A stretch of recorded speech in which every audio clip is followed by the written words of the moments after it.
sont-elles la réponse à la crise démocratique? Parce que, bien entendu, il n'y a qu'une réponse à la crise démocratique. La réponse sont peut-être les initiatives citoyennes. Donc ce sujet, vous le voyez, est à la fois très vaste, passionnant, et pour y répondre, nous avons un plateau d'intervenants que je vais vous présenter. Je vais reprendre mes notes parce que je ne voudrais pas dire totalement de bêtises. Vous avez devant vous Marin Bisson, le Benjamin de l'étape, puisqu'il a 18 ans, mais il n'en est pas à son premier engagement citoyen, parce que je crois que ça fait au moins 3 ou 4 ans que tu es dans les Youth for Climate, donc les jeunes pour le climat, déclinaison française du mouvement. Tu pourras peut-être nous le présenter en quelques secondes quand tu prendras la parole tout à l'heure.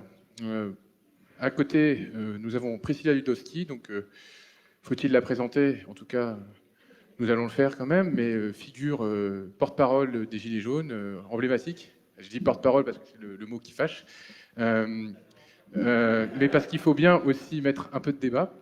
Donc, figure emblématique des Gilets jaunes, mais aussi engagée aujourd'hui, elle nous en parlera peut-être, dans un certain nombre d'initiatives en faveur de la citoyenneté au sens large, et de l'engagement. Donc à côté, Mathilde Mola.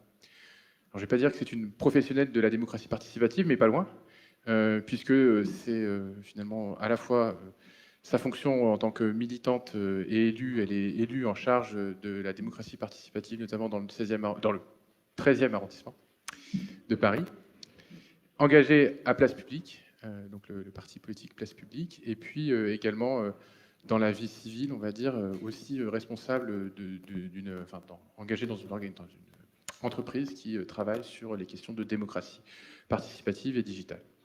À côté, donc Benoît Thullin, qui a été président du Conseil national du numérique et qui est également secrétaire général des Engagés. Les Engagés, pour ceux qui ne savent pas, c'est le mouvement politique lancé par Laurent Geoffrin il y a 1 an. Et donc, voilà, cet engagement citoyen est conjugué à aussi un regard sur, on va dire, une quinzaine d'années d'expérience des mobilisations numériques, digitales notamment. Donc, on pourra aussi avoir son regard de ce point de vue-là. À côté, si les micros marchent toujours. Donc,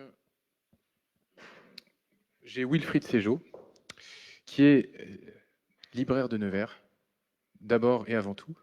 Mais cet engagement dans la culture est doublé d'un engagement politique, puisqu'il a été adhérent d'Europe Écologie Les Verts et conseiller régional pendant 2 mandats jusqu'en 2015. Et puis aujourd'hui, il a gagné le canton ingagnable de Nevers sur une liste d'Union de la gauche. Voilà. Donc merci et bravo à lui. Félicitations à notre nouveau conseiller départemental. Et puis pour finir, Didier Lebray, qui est ici, en tant que qui est présent dans cette salle en tant que non, parce que Didier a beaucoup de qualités. Je vais pas brosser tout ton CV, mais il est ici notamment et surtout en tant que initiateur du collectif Rendez les doléances, puisque vous le savez, à la suite du mouvement des Gilets jaunes, en fait, il y a un certain nombre de cahiers de doléances qui ont été ouverts avec 600 000 contributions, c'est ça, 600 000 pages de contributions. Et donc, voilà, Didier essaie de les faire rendre publics, donc peut-être aussi qu'il pourra nous en parler. Mais maintenant, ici, on rentre dans le vif du sujet, puisqu'il s'agit d'un débat inversé. Et donc, en fait, la parole n'est pas aux intervenants que je viens de présenter, mais elle est à vous, pendant une quinzaine de minutes. Et ensuite, ils réagiront par rapport à vos interventions sur le sujet. Donc, que je rappelle, les initiatives citoyennes sont-elles la réponse à la crise démocratique? Qui dit crise démocratique? Aujourd'hui, je ne vais pas être long parce que c'est à vous d'en parler, mais elle est évidente, surtout une semaine, 10 jours, je ne sais plus, 2 semaines, après les élections départementales et régionales où l'abstention a atteint des niveaux records et qui sont le signe d'un malaise profond dans notre démocratie. Et donc, finalement, est-ce que les initiatives citoyennes viendront répondre ou permettront de répondre à ce malaise, sont une des réponses finalement à ce malaise, ou d'une des causes aussi peut-être, pourquoi pas. C'est à vous de nous le dire. Et s'agit-il de la seule réponse? C'est aussi peut-être une autre des questions à laquelle vous allez pouvoir parler. Donc essayez s'il vous plaît de limiter vos interventions pour que tout le monde puisse s'exprimer, parce que quitte à revenir, de réintervenir une seconde fois, mais voilà, une intervention, un sujet, et idéalement 1 minute. Voilà. Eh bien, monsieur, bravo, félicitations. Vous avez gagné la reconnaissance éternelle de toute la salle. C'est gentil, merci. Alors, la première, c'est pas vraiment une question. Ce que je voudrais dire simplement, c'est que les initiatives citoyennes, soit qu'elles soient d'ordre économique ou associatives, se heurtent de toute façon, je pense, inéluctablement, soit aux politiques à un moment donné, soit au secteur économique et à ses fonctionnements et à ses managements. C'est-à-dire que je pense que l'initiative citoyenne se trouve confrontée à des méandres politiques et à des méandres économiques qui ne facilitent pas du tout la concrétisation de leurs initiatives. Nombreux projets se trouvent bloqués et même finissent au panier de par la lourdeur et la complexité pour les mettre en place, et souvent découragent les bonnes volontés et ne permettent pas de redynamiser justement cette vie citoyenne au sein des cités, quel que soit d'ailleurs, je pense, le bord politique. Mais en tout cas, je crois que c'est un frein lourd à l'initiative citoyenne. Prenons des initiatives, mais encore faut-il qu'on en ait les moyens de les concrétiser rapidement, avec souplesse, et parfois c'est extrêmement complexe. Merci. Alors, y a-t-il d'autres interventions? Je sais qu'il y en a une autre, Ouais. mais j'attends de voir d'autres mains se lever. Ok, mais... Raphaël. Alors, Raphaël Chalier, sociologue. Petite question très rapide, très factuelle, pour lancer le débat, une piste parmi d'autres. Selon les dernières estimations qui avaient été faites par l'INSEE, je crois que c'était en 2013, 1% des citoyens en âge de voter étaient membres d'un parti politique. Je voulais savoir ce que ça vous... 1%. Je voulais savoir ce que ça vous inspirait.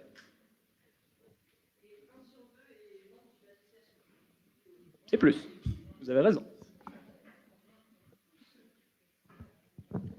Alors, d'autres demandes de prise de parole?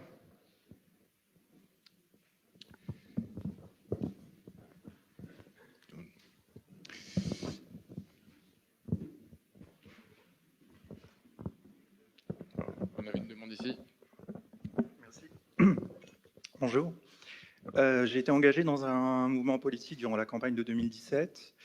J'ai quitté le mouvement en 2018 parce que j'ai été déçu du fonctionnement interne.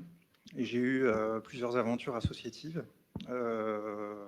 qui se sont soldées par des initiatives purement citoyennes avec des gens qui habitaient ma ville, à Drancy. Et ce dont on s'est rendu compte, c'est que tôt ou tard, quand on mène les initiatives, on est face à un mur qui est soit le mur de l'argent, soit le mur de l'autonomie.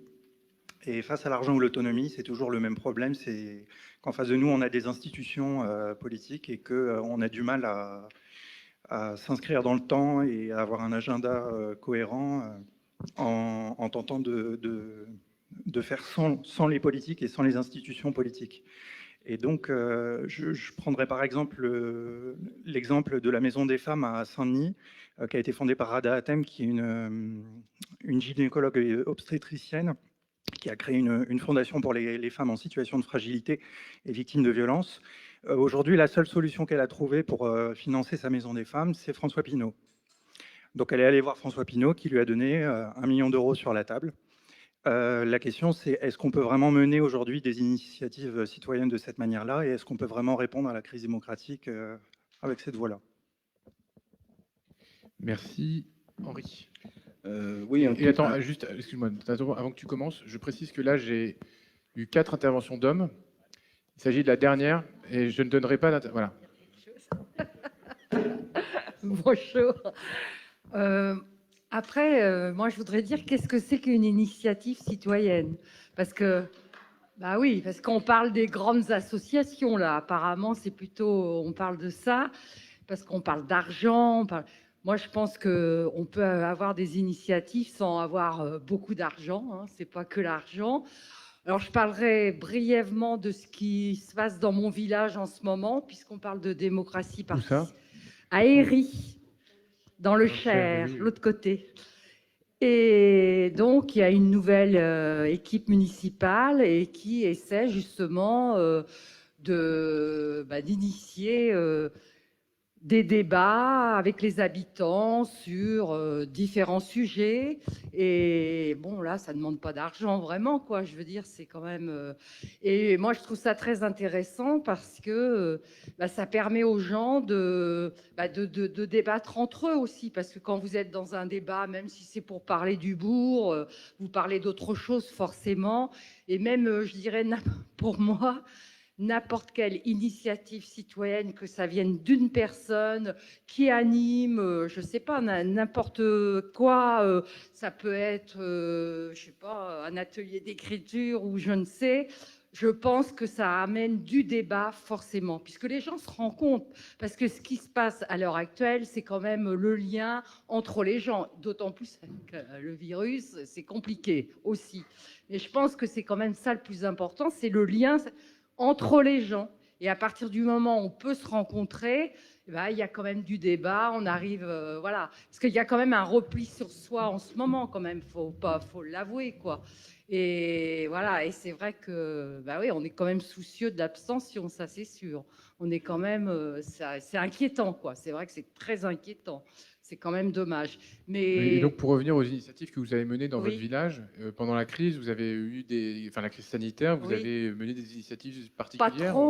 trop, pas là, ça vient là, parce que là, on commence à Et souffler. ça faisait partie de votre projet municipal? Moi, je suis pas élue. Hein. D'accord. Oui, ça faisait partie du projet, effectivement. Et les gens appréciaient. Hier soir, il y a eu un grand débat et les gens ont applaudi parce que ça leur a dû leur faire du bien de pouvoir discuter. Voilà. Alors après, je ne sais pas si c'est la réponse à la crise démocratique. Hein, c'est autre peut-être chose. une des réponses. Oui, une. Voilà. Oui, rapidement. Oui, moi je suis. C'était quand vous avez dit une personne sur deux est dans une association, une personne sur 100 et dans un parti politique, c'est extrêmement important de dire ça parce que c'est vrai que moi je suis présidente d'une association et qui est sur les droits. Donc les droits de l'enfant. Et on travaille avec l'ONU, on travaille avec le comité des droits de l'enfant, on travaille avec le défenseur. On n'a pas beaucoup et quasiment jamais de rapport avec les personnels politiques, vraiment, sauf si on va les chercher. Là, c'est la réforme de la protection de l'enfance. Donc voilà, les associations, ça allait les chercher. Et il y a eu donc des amendements déposés. Pas de grande réussite d'ailleurs, mais bon. Mais là, on a une députée qui s'appelle Sandrine Morche, que vous connaissez peut-être, et qui nous a dit venez, on va faire un grand débat dans les bidonvilles de Toulouse, les hôtels sociaux de Toulouse autour des droits de l'enfant. Et que les jeunes qui sont en période donc adolescente prennent la parole, apprennent à s'exprimer, apprennent qu'ils peuvent se faire entendre. Et ça, c'est fondamental. Et on aimerait bien qu'il y ait plus de liens entre le politique et les associations citoyennes qui se démènent. Hein. Il faut dire que des fois, et là, parfois, effectivement, on aurait besoin d'un peu d'argent.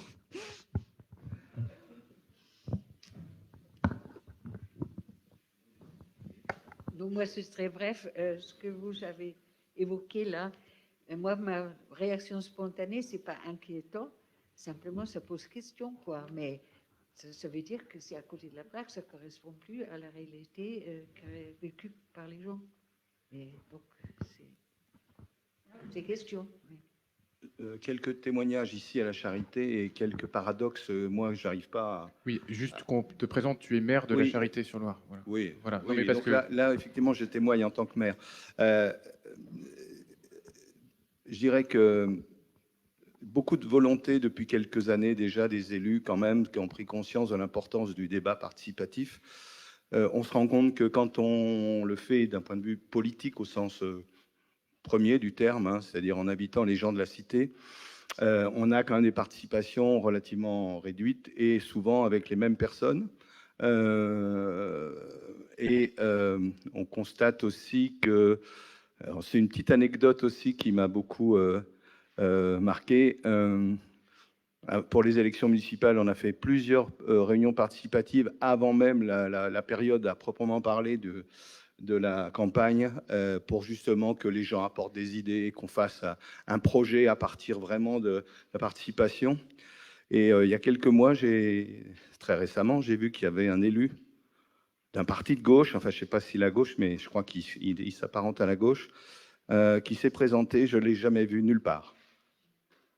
Ça interroge aussi des citoyens qui se présentent au nom d'un parti politique et qui ne participent jamais à aucun débat participatif. Je ferme la parenthèse, c'est une question que je me pose, je ne comprends pas vraiment. En fait, moi je pense que les gens... alors je vais dire paradoxalement, à la Charité-sur-Loire, il y a un foisonnement d'associations dans tous les domaines. Domaine humanitaire, domaine social, domaine culturel, domaine sportif, dans tous les domaines. C'est un foisonnement, c'est exceptionnel. Il y a des ateliers d'écriture, il y a plein de choses. Et là, on a plein de monde. Voilà, donc je livre ça. Et puis, je me dis aussi que quand on regarde notre système éducatif, c'est l'autre casquette de mon parcours professionnel cette fois-ci, je ne suis pas sûr que les gens soient habitués à participer et à donner leurs avis et leurs opinions. Je crois qu'on est encore dans une éducation très transmissive et très descendante. Merci.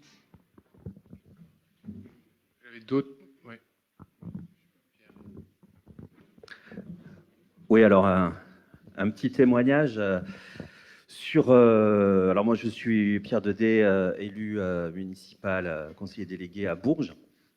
Et effectivement, ce que l'on a vu avec les dernières élections, on était déjà parti de ce constat-là qu'il y a vraiment une abstention qui ne cesse de monter depuis quelques années et qui est un vrai révélateur d'un souci au niveau du fonctionnement démocratique, de la manière dont en particulier les jeunes ne se retrouvent plus trop dans la démocratie représentative. Alors nous, on essaye de mettre en place à Bourges des dispositifs nouveaux, un dispositif notamment qui est assez unique en France, celui d'une assemblée citoyenne qui est composée de citoyens tirés au sort, et qui va venir en complément de conseils de quartier qui existaient déjà, mais qui était globalement un échec parce qu'au bout d'un an, les gens qui s'investissaient, citoyens qui étaient sur la base du volontariat au début venus dans ces conseils de quartier, voyaient qu'il n'y avait pas grand-chose qui bougeait, quoi, que leur parole était entendue, mais qu'il n'y avait pas d'action concrète derrière. Donc cet aspect concret est extrêmement important. Donc pour nous, le défi, c'est d'arriver à donner une articulation entre des conseils de quartier qui auront un budget pour qu'il puisse y avoir un petit budget participatif des actions locales et une assemblée citoyenne qui puisse proposer des choses, qui puisse être également saisie parfois par les municipalités. Voilà.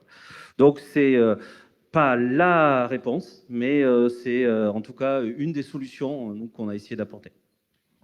Monsieur, et puis après, on arrête de passer la parole. Oui, donc bonjour Benoît. Pardon. Bonjour Benoît. Je voudrais mettre un petit peu d'optimisme dans le débat d'aujourd'hui. On a des initiatives qui sont portées à la base par des citoyens, sans beaucoup de sous. Je pense au programme par exemple Village du Futur qui est aujourd'hui animé, qui est repris au niveau de la région Bourgogne, mais qui vient du pays Nivernais-Morvan, dans un bassin qui est assez sinistré.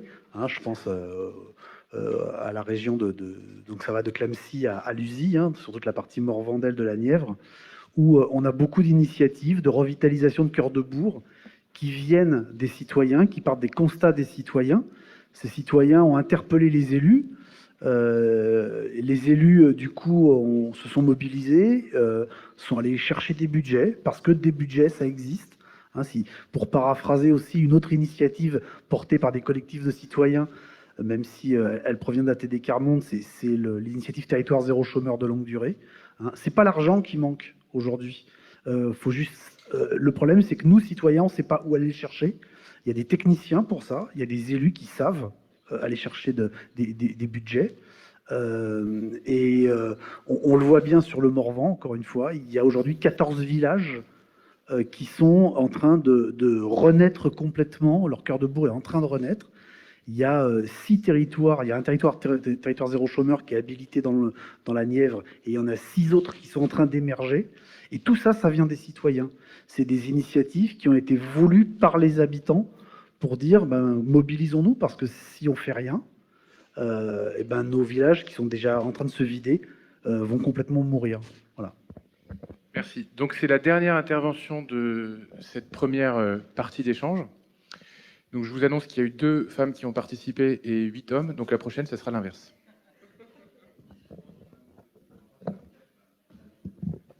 J'ai exagéré, mais voilà. Donc pour commencer, je vous propose de synthétiser en 2 secondes. Il y a une question importante qui est ressortie, c'est qu'est-ce qu'une initiative citoyenne? Donc je pense qu'il faut qu'on commence peut-être par essayer d'y répondre. Et il y a derrière 2 autres sujets qu'on a pu voir, c'est que des initiatives citoyennes, enfin en tout cas les institutions politiques cherchent aujourd'hui à intégrer les citoyens non élus dans la fabrique de la démocratie locale. Donc il y a un certain nombre d'expériences qui ont été évoquées. Donc peut-être qu'on peut dire que voilà, il y a une prise de conscience du pouvoir politique et une tentative de réconciliation, donc peut-être qu'on pourra en parler, mais qu'il y a encore un fossé très important puisque l'engagement associatif reste très morcelé et coupé aussi du milieu politique, et donc peut-être il faut réfléchir à ça. Donc on commence par Didier éventuellement. Et puis... Merci. Et l'argent. Non, très rapidement, ce qui me frappe, et d'ailleurs cette façon de répondre directement à la question que tu poses sur qu'est-ce que c'est qu'une initiative citoyenne, c'est qu'en fait, ça n'épuise pas du tout le champ. Quelle est la meilleure façon d'occuper l'agora? On parle souvent représentatif, participatif. En fait, moi, ce qui me frappe, et c'est peut-être aussi un des éléments d'explication du fait que les gens ont un peu déserté la vie de la cité, c'est parce qu'en fait, il y a 1001 façons aujourd'hui de vivre pleinement sa citoyenneté. Ça peut être comme le font les jeunes. Le matin, je me lève, la façon dont je m'habille, la façon dont je vais me véhiculer, la façon dont je vais me nourrir. Tout ça, c'est autant de gestes au quotidien qui sont des actes politiques. Alors, ça ne permet pas d'élire directement quelqu'un qui va vous représenter, mais c'est une façon d'exprimer, à travers son comportement individuel, sa vision de la politique. Donc ça, c'est la première chose qu'il faut avoir en tête. Ensuite, quand vous traversez la rue pour trouver un emploi ou pas, vous devez vous poser la question, évidemment, qu'est-ce que je fais de ma peau? Qu'est-ce que je fais de ma vie? Est-ce que j'ai envie d'entrer dans l'économie marchande classique, ou est-ce que je veux, par exemple, rejoindre 1 Français sur 4 qui est dans le bénévolat? 1 Français sur 4.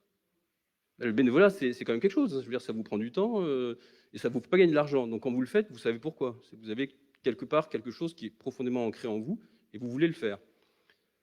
Si vous choisissez l'économie mutualiste, les coopératives, le monde associatif, 2,5 millions d'emplois, c'est un choix. C'est aussi une façon de faire vivre la citoyenneté. C'est différent de mettre un bulletin dans l'urne, mais c'est aussi une indication très forte. Et puis vous avez ensuite, bien sûr, la façon la plus classique, qui est comment est-ce qu'ensuite je vais exercer ma citoyenneté, sous quelle forme. Et moi, ce qui me frappe, c'est que je suis convaincu, comme vous tous, je pense autour de cette table, qu'on est au bout d'un cycle, parce que notre démocratie, elle est allée au bout de ce qu'elle pouvait nous apporter. On est aussi aujourd'hui de plus en plus des citoyens éclairés, on est éduqués, on est exigeants, on est parfois aussi un peu capricieux, un peu versatile, mais en tout cas, on est à un niveau où on peut juger nos dirigeants. Et on a le sentiment que certains n'ont pas démérité, que d'autres, oui. Et cette espèce de crise de confiance qui s'est établie, elle est aussi le syndrome de l'arrivée, ou plutôt d'une forme de maturité, mais jusqu'à son point pratiquement d'extinction, de quelque chose qu'il faut réinventer. Et précisément, ce qui me rend optimiste, c'est que cette réinvention, c'est pas juste des civic tech, c'est pas juste d'ingénierie citoyenne ou démocratique. C'est une autre façon de penser la cité collectivement à travers, une fois encore, nos engagements individuels et nos engagements collectifs. Et je conclurai là-dessus pour être très bref. Ce qui me frappe, tu as rappelé que ça fait 1 an que j'essaye d'être à l'écoute de ce que disent les Français à travers notamment un exercice un peu ingrat de récolte et de lecture et d'analyse des doléances. Vous savez, les doléances, c'est quelque chose qui a suivi immédiatement le phénomène des Gilets jaunes. Les gens se sont rendus en mairie, ont débattu, ont consigné dans des petits cahiers à spirale ce qu'ils avaient sur le cœur. bon, 600 000 pages qui, pour l'instant, sont restées lettres mortes. Personne ne sait ce qu'il y a dedans. Donc, on fait ce travail. Et ce qui me frappe, et je vous en lirai peut-être un peu plus tard, quand on sera dans une partie du débat, ce qui me frappe, c'est qu'il y a un foisonnement de propositions. Je veux dire, c'est un pays qui est parmi sans doute les pays les plus inventifs sur la façon, une fois encore, pas seulement de réinventer les institutions politiques de la démocratie, mais comment faire vivre le lien, comment faire vivre le collectif. Pourquoi est-ce que quelqu'un qui est sociétaire dans une banque coopérative se sent plus concerné que celui qui a juste un compte chèque dans une banque lambda? Pourquoi? Et tout ça, je veux dire, moi, une fois encore, ça me rend optimiste parce que je sens qu'on est au bout de quelque chose, mais il n'y a pas du tout un état d'abattement des gens par rapport à ça. Il y a au contraire une volonté. Un des grands, pardon de faire un tout petit peu de politique, mais je pense qu'un des grands échecs de Macron dans la gestion de la crise du Covid, c'est qu'il n'a pas compris au moment où il nous a dit « on est en guerre, on est en guerre, on est en guerre ». Qu'est-ce qui lui prend? On est en guerre contre quoi? Non, on a juste un gros problème à régler. Et ce qu'il n'a pas vu, c'est que les Français étaient prêts à être à ses côtés. Et les Français étaient prêts à se mobiliser. Chacun, à notre niveau, on pouvait faire quelque chose. Mais avec cette espèce de verticalité totalement absurde, ça a tué les initiatives privées. Donc voilà, juste pour dire en deux mots que je crois que la matière, elle est là, il faut l'entendre, il faut se l'approprier, et il faut la faire vivre. Mathilde. Oui, bonjour à toutes et à tous. Alors effectivement, comme le disait Didier, pendant la crise, il y a eu énormément d'initiatives citoyennes qu'on a pu constater, des initiatives à l'égard des soignants, par exemple des partages d'appart, des prêts, de la restauration aussi qui était faite pour des soignants. Et finalement, on a eu aussi des dispositifs à destination de personnes isolées. Moi, j'aime bien une initiative citoyenne qui était celle d'écrire des lettres aux personnes qui étaient dans les EHPAD et qui étaient isolées. Voilà, on a eu finalement vraiment un fleurissement d'énormément d'initiatives citoyennes qui est dû aussi au fait que les gens avaient le temps. Et on a besoin de temps aussi pour pouvoir s'engager, pour pouvoir mettre en œuvre son exercice démocratique au quotidien. Et face à ça, effectivement, le président de la République a pris des décisions en une après-midi, des décisions hyper restrictives en matière de droits et de liberté. On a vu qu'il y avait parfois même des choses qui étaient annoncées au JT de 20h et directement mises en œuvre dans des décrets. Donc ça pose énormément de questions, effectivement, à la fois de l'assise démocratique qui n'existait pas suffisamment et de la légitimité des décisions qui n'étaient pas comprises parce qu'elles n'étaient pas expliquées. Et puis, en même temps, le fait qu'il y avait partout en France ces initiatives qui fleurissaient et sans débouché politique ou volonté ni de les organiser, ni de les soutenir, ni même de les pérenniser. Et on aurait pu avoir, par exemple, un dispositif national avec des comités de liaison, comme il y a pu y en avoir dans certaines villes, mais aussi des comités par exemple, d'initiatives citoyennes, de solidarité, de partage, aussi de pédagogie. On l'a vu vis-à-vis de la stratégie vaccinale, une des raisons aussi de la défiance qui est très forte, c'est parce qu'il y a ce manque de pédagogie là et un manque aussi d'espace pour pouvoir exprimer potentiellement ses craintes et ses difficultés. Et puis ça aurait peut-être pu aussi permettre de décliner aussi localement. On a vu que aussi cette espèce de décision qui était prise de manière uniforme sur l'ensemble du territoire, elle pouvait rebuter parce qu'il y avait certains territoires où c'était pas forcément d'actualité, où c'était pas forcément pertinent. Donc voilà, on a pu voir, en tout cas, moi je trouve avec cet exemple-là de la crise, finalement un échec, celui du gouvernement là-dessus, mais aussi une grande forme d'espoir vis-à-vis de ces initiatives citoyennes. Et j'en terminerai juste avec une chose, c'est que pour moi, alors on est peut-être tous convaincus sur les initiatives citoyennes, sur le fait que c'est quelque chose de positif. Moi, je pense juste qu'on a besoin quand même d'avoir des élus qui sont dans une posture, une écoute et un rôle qui est celui de faciliter, de les accélérer. Et en fait, ce n'est pas toujours le cas.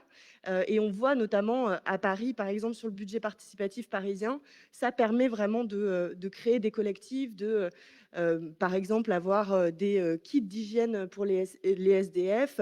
Il faut pouvoir aussi permettre des espaces où il y a une reconnexion qui se fait entre, comme on le disait tout à l'heure, entre les citoyens et le politique, parce qu'il y a ce fossé qui se creuse. Et que finalement, les initiatives citoyennes, ça permet une chose, c'est aussi cette reconnexion et de pouvoir se dire que parfois, on a besoin d'intermédiation. Sinon, il y a les problèmes d'accès aux droits, il y a des problèmes, les gens ne sont pas informés, etc. Et c'est ce que permettent les initiatives citoyennes. Et ce qui est intéressant aussi, c'est que c'est par l'action. Et moi, je pense que les gens, ils ont besoin d'être écoutés, ils ont besoin d'être entendus, mais ils ont aussi besoin de faire des choses ensemble. Et que c'est ça qui change aussi le rapport à la démocratie. Ce n'est pas uniquement d'être dans une posture consommatrice de voilà ce que je souhaite et voilà ce que toi, élu, tu dois faire. Et je pense que le fait de faire ensemble, de co-construire ensemble, de réaliser des projets ensemble, là, ça change le rapport à la politique. Merci. Wilfried. Oui, alors on aborde déjà plein de choses un peu différentes qui sont passionnantes, mais d'abord, moi je voudrais dire un mot sur cette crise démocratique, parce que comme tu le soulignais, ce débat, il pourrait susciter plein d'autres débats, tant ces notions ne sont pas forcément encore très, très claires pour nous tous. D'abord, la crise démocratique, moi je pense qu'on est au début de quelque chose qu'on n'a pas totalement expliqué.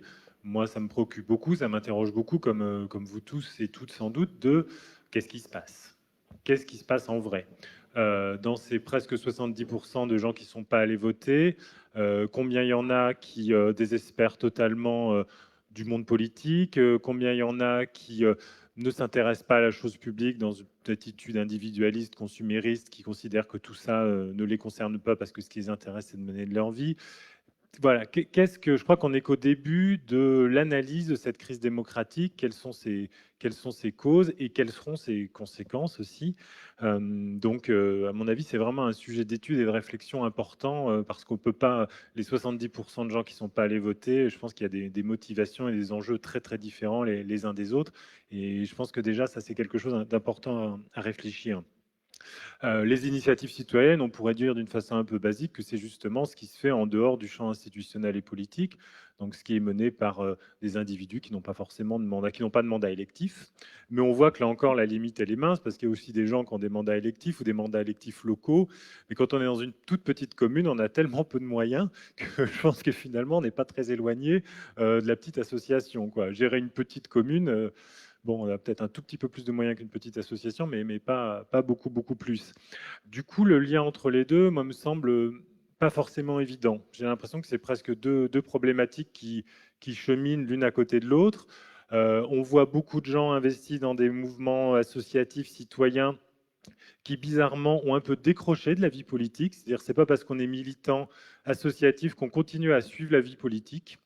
Et ça, je trouve ça inquiétant parce que, à la fois, je trouve ça rassurant quand des citoyens, des associations disent on n'est pas content parce qu'on n'a pas rencontré notre élu, parce que notre projet n'est pas soutenu. Et puis, il y a aussi plein de gens qui ont l'air d'avoir perdu un peu confiance ou espoir dans les élus, donc qui cheminent à côté, qui vont plus forcément voter et qui disent, moi, ma façon de faire de la politique, c'est mes engagements citoyens.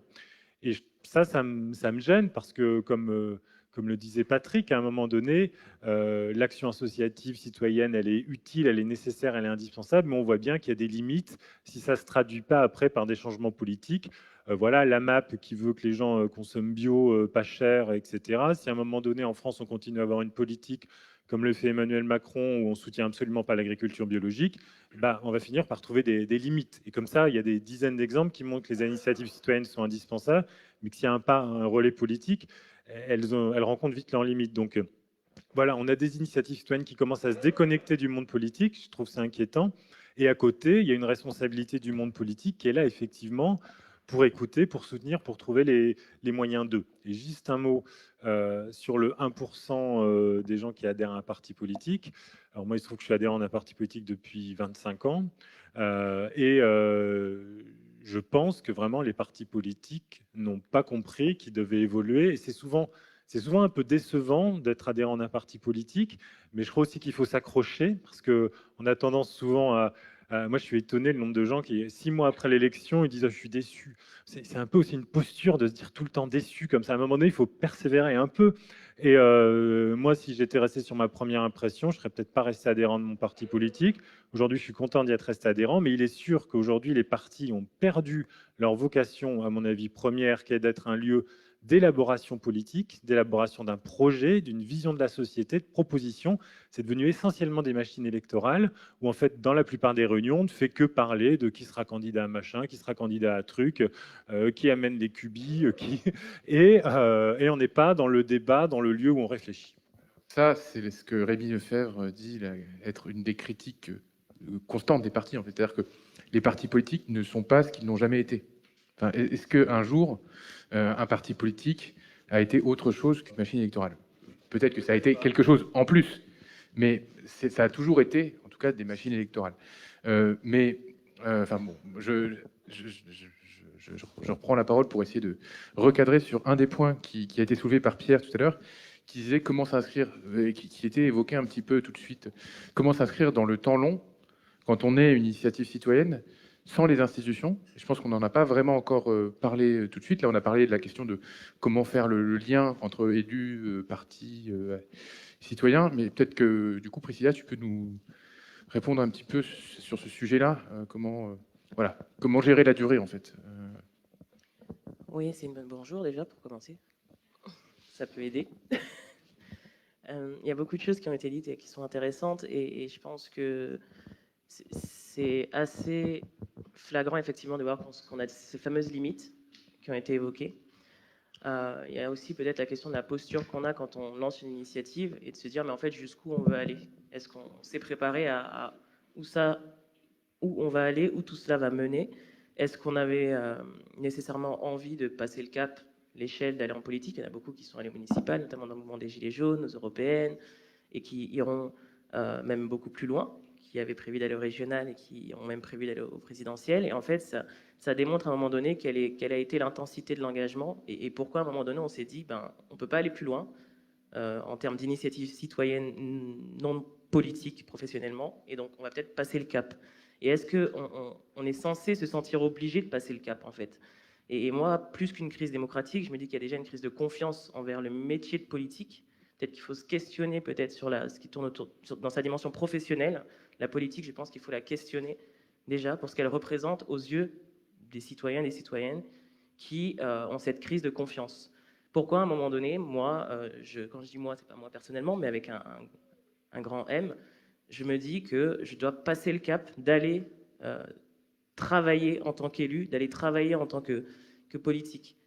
Parce que je n'ai pas confiance aux élus qui sont autour de moi. Comment, à un moment donné, on se dit, moi, pour ce qui me concerne, d'avoir fait une pétition adressée à un ministre, alors que j'ai des élus dans ma ville, il y a la région, il y a le département, qu'est-ce qui fait qu'à un moment donné, on ne voit même pas le corps politique, en fait, entre les institutions telles que les ministères et nous-mêmes. Et même le corps associatif a été complètement absent du mouvement des Gilets jaunes, qui ne s'adressait pas du tout à ce corps-là. Et en fait, moi, c'est la confiance que je questionne déjà avant tout, de se dire comment on fait pour se reconnecter. Effectivement, je suis d'accord avec les politiques, parce qu'en fait, on a pour moi ce devoir d'aller questionner cette profession, parce que parmi les politiques, vous avez des gens qui sont déjà profondément militants, et c'est déjà, je pense, la base de leur engagement, et qui sont en fait entachés par ce que certains font de la politique. Et à quel moment on met des garde-fous dans les institutions? À quel moment on met un certain nombre de garanties pour les citoyens qui votent? Et c'est peut-être pour ça qu'ils n'ont pas envie de voter, puisque ça ne change pas. Qu'on peut avoir dans des ministères des gens accusés de viol et qui ne sont pas suspendus, qu'on peut avoir des maires qui pilotent leur mairie depuis une prison, qu'on peut avoir des personnes qui oublient de déclarer 300 000 € et qui ne sont pas sanctionnées ou qui ne sont pas en tout cas suspendues le temps de l'enquête. Alors que vous soyez citoyen, citoyenne, vous travaillez, vous êtes sanctionné si vous faites quelque chose qui ne va pas au sein de votre société. Si vous fautez de quelque manière que ce soit, vous êtes tout de suite appréhendé pour pouvoir après, soit il y a sanction, soit il n'y a pas sanction, mais en tout cas, vous êtes tout de suite mis en cause. Et ça, c'est quelque chose qui n'existe pas, en tout cas, et qui ne se voit pas. Donc, quand on questionne l'abstention, on peut aller plus loin et se dire, mais en fait, qu'est-ce qu'on attend de nos élus, en fait?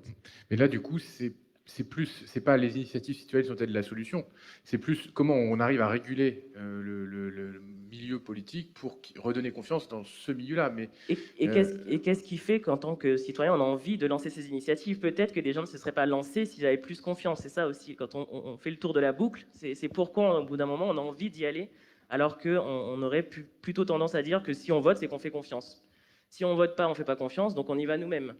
Et c'est ça aussi qui peut être interrogé, je pense.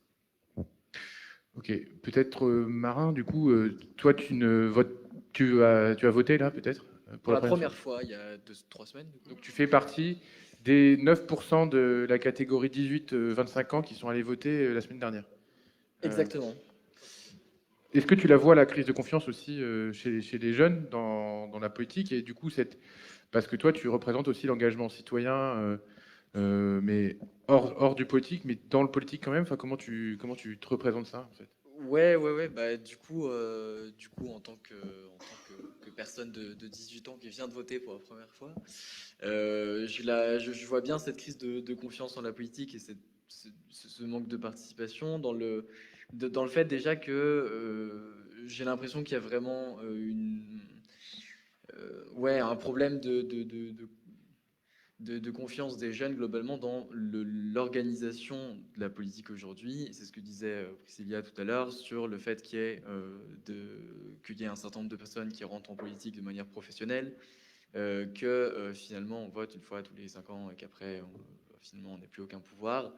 Je vois un énorme problème là-dedans et qui est largement partagé chez les jeunes qui aujourd'hui ont plus envie de débattre des idées, des solutions que de la figure qui va les porter. Et c'est ce qu'on disait tout à l'heure, c'est que dans les partis politiques aujourd'hui, d'une certaine manière, n'était plus qu'un organe qui sert à justement choisir qui va représenter, qui va aller là ou là. Et j'ai l'impression qu'aujourd'hui, les jeunes n'ont plus du tout envie de choisir qui, mais ont envie de choisir quoi et comment. Et donc la question, c'est comment on va réussir à mettre en place un modèle justement de démocratie beaucoup plus participative, dans laquelle les jeunes vont pouvoir, les jeunes et tout âge confondu d'ailleurs, vont pouvoir directement défendre leurs idées, prendre d'une certaine manière possession du pouvoir. Et en fait, je pense que je rebondis aussi sur ce que disaient tout à l'heure messieurs qui sont élus ici, sur le manque parfois de participation quand on organise des consultations citoyennes, des choses comme ça. J'ai envie de dire, ce qui aujourd'hui souvent pose problème, c'est que en fait, ces consultations, justement, elles ne sont que consultatives et on donne pas de responsabilité aux gens. Et quand on convoque une assemblée citoyenne pour l'interroger sur ses envies, sur la vie démocratique de la ville, du département, de la région, je ne sais quoi. Si on ne fait que leur poser la question, mais que derrière, ils n'ont pas la responsabilité de savoir que leur décision déjà va être appliquée et que donc il va falloir sérieusement s'y poser et y réfléchir. Et quand on sait aussi que finalement on va dire des choses, mais qu'il va toujours y avoir le filtre du politique qui va lui avoir parfois d'autres enjeux, parfois très honnête et a très envie de le faire, mais va être bloqué par d'autres choses, ou alors ça correspondra pas à ses idées, finalement ça va être un peu plus compliqué. Quand on sait qu'il va y avoir tout le temps ce filtre-là, finalement, c'est difficile de venir participer, parce qu'on se dit, je vais venir parler, je vais venir débattre, et puis derrière, qu'est-ce qui va être fait des solutions que je vais proposer. Et ouais, au sein des jeunes, je vois beaucoup cette volonté de renouveau démocratique, et je pense que ça se fait beaucoup, justement, à travers l'engagement associatif.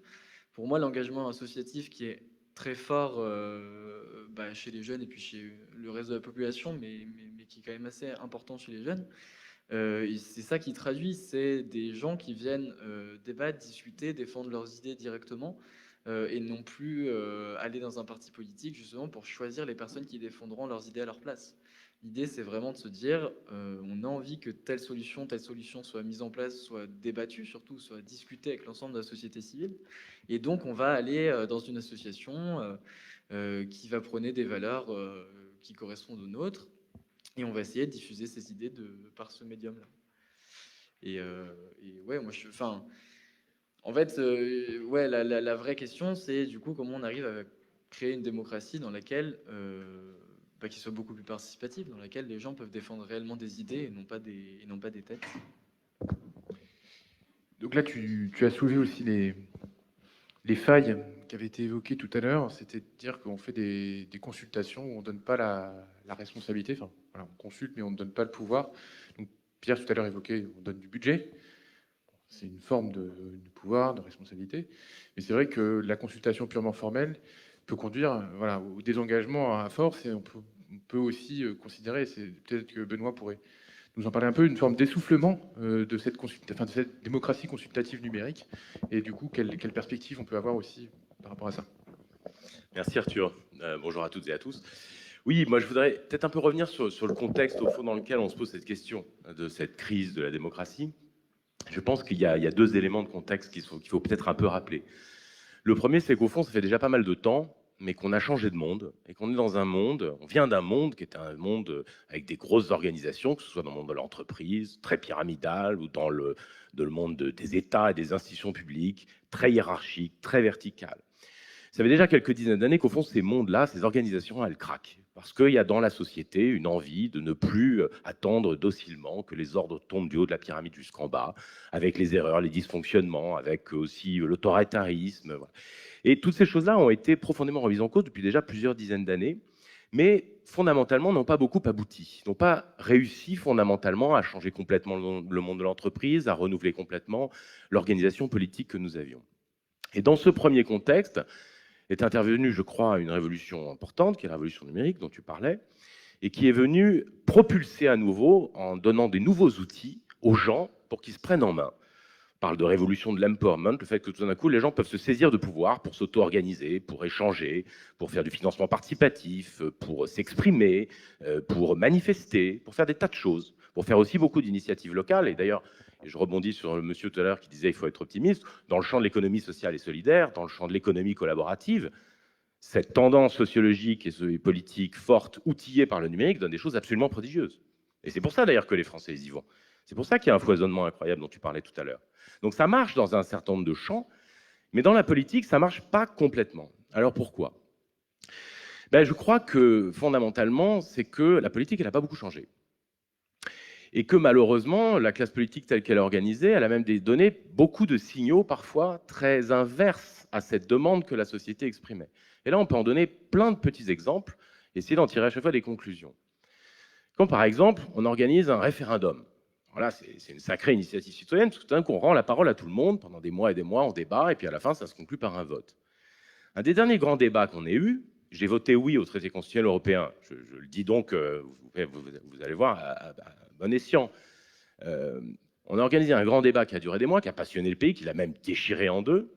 J'ai voté oui, mais je reconnais que j'ai été choqué que moins d'une année après, on ait validé l'essentiel de ce qu'il y avait de structurant dans le traité constitutionnel européen, dans le traité de Lisbonne.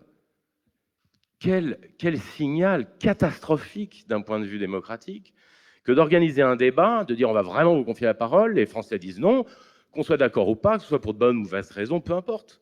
Et moins d'un an plus tard, on dit bon, écoutez, vous n'aviez pas bien compris la question posée, on va le faire passer au Parlement parce que quand même, sinon on n'arrive pas à avancer. C'est catastrophique en fait de faire des choses comme ça. Je vous donne deux exemples. J'ai eu la chance de travailler à un moment donné à Matignon, et c'est un exemple qui va te plaire, Didier. Vous vous souvenez peut-être, il y en a beaucoup qui étaient peut-être pas nés, mais des grands débats comme ça, régulièrement, les hommes politiques qui sont en mal de légitimité, ils organisent des grands débats. C'est pour pouvoir se parer de la légitimité. Regardez, on a donné la parole aux gens, c'est important, etc. Un des premiers qui a fait ça, c'est Balladur, en 1993. Ils ont organisé un grand débat avec la jeunesse. Comme Balladur avait bien compris qu'il avait un problème avec la jeunesse, et ils ont organisé un débat avec la jeunesse. Donc ils ont fait, je crois, un accord avec, je crois que c'était Skyrock, ils ont organisé plein de débats à la radio, et puis ils avaient un petit fichier comme ça, ils ont dit aux gens, envoyez-nous des lettres, vous remplissez des cases papier, comme ça, des espèces de cartes postales, et puis vous les envoyez. Et en fait, ça a marché. Parce qu'en général, quand on demande aux gens leur avis, souvent, en fait, ça fonctionne, ils ont envie de s'exprimer. Et donc, ils ont envoyé des cartes postales. Il y en a eu 500 000 qui ont été envoyées à Matignon. Catastrophe à Matignon. Qu'est-ce qu'on va faire de ces cartes postales?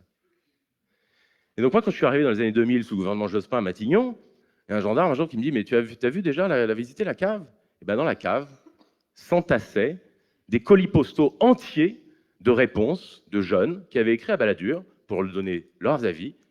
Et ces cartes postales n'avaient évidemment jamais été lues, jamais synthétisées. Bon. Alors, on pourrait se dire, moi, j'ai eu la chance d'être à la tête à un moment donné d'une initiative participative importante qui a été Désir d'avenir. Elle n'a pas été parfaite.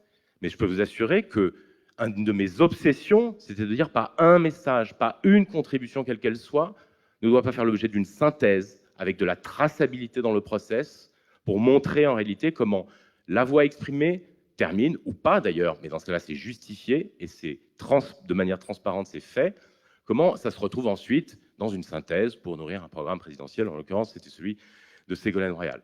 Je me disais quand même, on va faire des progrès. Bon. Patatras, il y a 3 ans, mouvement des Gilets jaunes, énorme débat dans la société, beaucoup de tensions. Le président de la République prend l'initiative, qu'on pouvait considérer comme louable, de dire, bon, ben, il y a un besoin de débat dans la société, on va l'organiser, grand débat national. Rebelote, se pose des questions, quels vont être les process. Alors, ils ont fait un peu de progrès quand même depuis Balladur.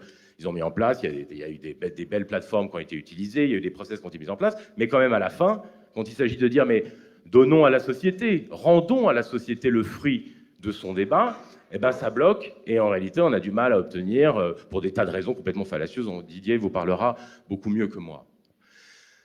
Crise de la représentation aussi, parce que beaucoup de nos concitoyens, quand ils regardent le Parlement, quand ils regardent leurs élus, ils s'y voient pas.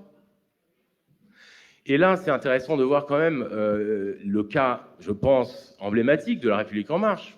Emmanuel Macron n'avait pas de parti politique. En quelques mois, il se constitue un mouvement qui est censé partir de la société, qu'il structure. Et puis à la fin, quand vous regardez les parlementaires que ça donne, excusez-moi de vous dire, mais ils se ressemblent un peu tous à La République En Marche. Et les Français, quand ils se voient au Parlement, ils se reconnaissent assez peu. Donc là aussi, une crise de la représentation dans le sens où parfois la classe politique française, en fait, elle ne ressemble pas à la France d'aujourd'hui. Elle n'a pas la diversité à tout point de vue, culturel, confessionnel, sociologique, que la France peut avoir. Et je pense que c'est toutes ces choses-là qui font qu'à la fin, en réalité, on a envie, en réalité, que ce soit les initiatives depuis la société qui changent la politique. Et effectivement, pour l'instant, elle a donné beaucoup de signaux inverses. Alors, pour autant, je pense qu'il ne faut pas non plus complètement s'illusionner sur le fait que ces mouvements qu'on appelle en bon français grassroots, très bottom-up, c'est-à-dire qui viennent de la société, ils ont aujourd'hui, outillés prodigieusement par le numérique depuis une vingtaine d'années, montré leur capacité, en fait, parfois à renverser les dictatures. Je ne vous dis pas que les printemps arabes, c'est uniquement sur Facebook qu'on les a fait, mais il est évident que pour pouvoir organiser un mouvement politique de manière très fulgurante, à peu de frais, le numérique a été un outil prodigieux pour les sociétés civiles, pour se prendre en main et parfois pour faire tomber quelques dictatures. Mais en revanche, dans la suite, ça a été beaucoup plus compliqué. Et vous avez, je vous recommande, si vous avez le temps de lire, il y a un très beau livre qui a été écrit par une turco-américaine qui s'appelle « Twitter et les gaz lacrymogènes », où elle montre très bien, justement, les difficultés de tous ces mouvements grassroots nés sur Internet, enfin nés avec du numérique, c'est pas des mouvements numériques, c'est des mouvements de la société, mais simplement ils vont trouver dans le numérique des moyens de pouvoir s'organiser, de s'ériger en quelques heures, quelquefois en quelques semaines ou mois, en vrai mouvement social et parfois politique.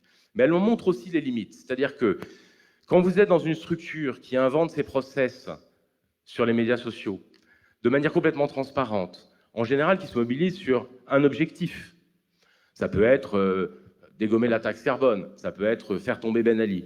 Quand vous avez obtenu ensuite l'objectif pour lequel vous vous étiez mobilisé, quand il s'agit ensuite de se transformer pour essayer éventuellement de faire davantage, si c'était ce que vous souhaitiez faire, ou investir des structures existantes pour pouvoir en modifier un peu le cours, là, en réalité, on voit que c'est beaucoup plus compliqué. Et je pense que, au fond, maintenant qu'on a un peu de recul, parce que ces débats ne sont pas si nouveaux que ça, en fait, ça fait 20 ans qu'on constate qu'il y a des tas de mouvements comme ça, sociaux, qui sont outillés par le numérique et qui sont très puissants. Moi, je crois qu'on arrive, au fond, un peu à un double essoufflement. Les partis politiques ne sont plus que des machines à faire campagne et un peu hors sol. Alors, la France est pire que d'autres pays, parce que la France a toujours eu des partis politiques assez faibles en base sociale. Vous allez en Allemagne, ce n'était pas le cas. Mais ça ne s'est pas arrangé du tout. Et donc la question qu'on peut se poser, c'est que maintenant qu'on est à la fin de ces cycles où les partis politiques eux-mêmes reposent plus sur beaucoup de bases et au fond ne sont que des machines à organiser des élections et un peu des syndicats d'élus, la question se pose sur comment est-ce qu'au fond on arrive à faire la synthèse entre ce qui reste, à mon avis, très utile dans un parti politique, c'est-à-dire des process, des espaces de délibération qui ne peuvent pas se faire complètement de manière sauvage ou sous la lumière des médias sociaux. Encore une fois, je pense que, puisqu'on en parle ici au Festival d'Élysée, un des problèmes de la gauche aujourd'hui, c'est précisément que pour répondre à l'effervescence et à l'initiative de plein de petits mouvements, eh bien, au fond, elle s'est beaucoup fragmentée. Et la manière dont elle résout ces conflits suite à cette fragmentation, c'est de le faire sur la place publique. Et ça, en réalité, je ne suis pas sûr que ce soit le meilleur moyen. C'est-à-dire qu'on a besoin de partis politiques parce que c'est à l'intérieur d'un parti politique qu'on résout ces contradictions, qu'on fait des compromis, qu'on passe au vote, qu'une tendance majoritaire va l'emporter par rapport aux autres. Toutes ces choses-là, en réalité, qui ont été inventées dans les partis politiques, qui ont été inventées d'ailleurs dans les institutions démocratiques avant, ce sont des choses qui restent précieuses. Et je pense que dans les mouvements sociaux, initiatives citoyennes, c'est ça qui probablement manque. Et donc j'appelle plutôt, moi, de mes voeux, justement, une espèce de synthèse dans laquelle on prend le meilleur, ce qui me reste, ce qui me paraît comme ensuite, entre les partis politiques, et puis ce que l'on a vu dans ces initiatives citoyennes. Tu es déjà en train de faire la conclusion, alors qu'en fait, il nous reste encore une demi-heure de débat. Et donc, du coup, 15-15. On fait comme ça. Donc là, maintenant, la parole est à vous. Monsieur.